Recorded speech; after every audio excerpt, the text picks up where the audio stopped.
Bienvenue à Agora l'émission, votre hebdo-web d'information du renouvellement urbain du quartier des résidences de Saint-Laurent-Saint-Nicolas. Connaissez-vous la famille Growlight? Ce sont les héros de l'atelier BD de la CSF. C'est aussi le sujet de l'émission d'aujourd'hui.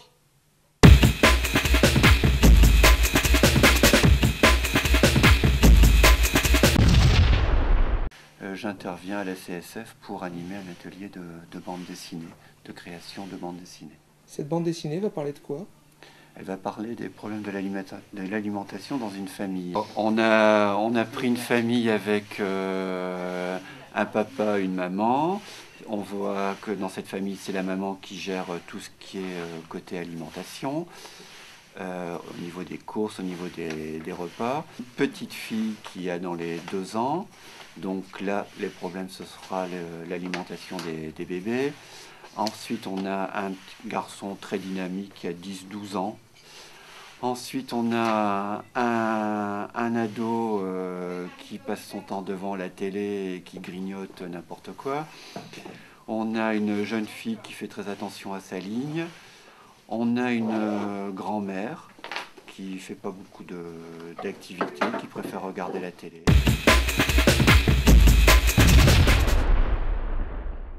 Le décor, comme ça on va pouvoir l'utiliser ici pour la rue. On va pouvoir l'utiliser, tout ce qui est immeuble avec les fenêtres et tout ça, si vous pouvez le calquer comme ça. On présentera un album de 8 pages, couverture comprise, qui sera donc complètement fini, réalisé et mis en couleur. Et au cours de cet atelier, vous avez dû initier en fait les personnes présentes au dessin? Oui. Donc, ne sachant pas dessiner, c'est vrai que je leur ai expliqué de A jusqu'à Z comment réaliser une bande dessinée. Je ne savais pas trop comment faire, donc j'aurais créé des petits gabarits en carton. J'ai prédécoupé des cartons et je leur ai créé des personnages types. Et à partir de ces personnages types, ils ont réussi à les transplanter sur des feuilles, sur des calques, et puis après sur les feuilles de dessin, et à mettre en place toute cette histoire.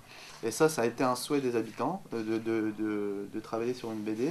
C'est une nouvelle forme d'expression. Ils sont un peu plus libres dans leur choix, enfin, dans la pensée, comment ils imaginent retranscrire donc, leurs informations, leurs propres informations par rapport à ces deux thèmes. Ça change des rencontres qu'il peut y avoir avec des intervenants professionnels où on cible tout de suite la maladie.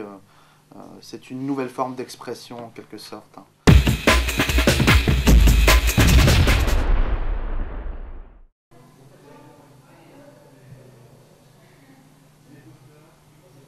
Lié à l'alimentation. Donc pendant 10 séances, des habitants se sont réunis pour élaborer l'histoire de la BD. Le problème de l'alimentation est assez large, donc on s'est dit qu'on va prendre des orientations. Et donc la première, c'était le mode de vie, le rôle que ça peut jouer, le regard des autres. Qui a travaillé sur la bande dessinée, c'était un groupe intergénérationnel. Ouais. C'est-à-dire qu'on a eu de tout âge. Beaucoup de familles où il y a toutes ces personnes-là, mais là on a essayé de montrer tous les problèmes qu'il pouvait y avoir, et donc c'est vrai qu'on a tout mis ça sur la table. Alors maintenant il faudrait montrer les solutions. Ouais.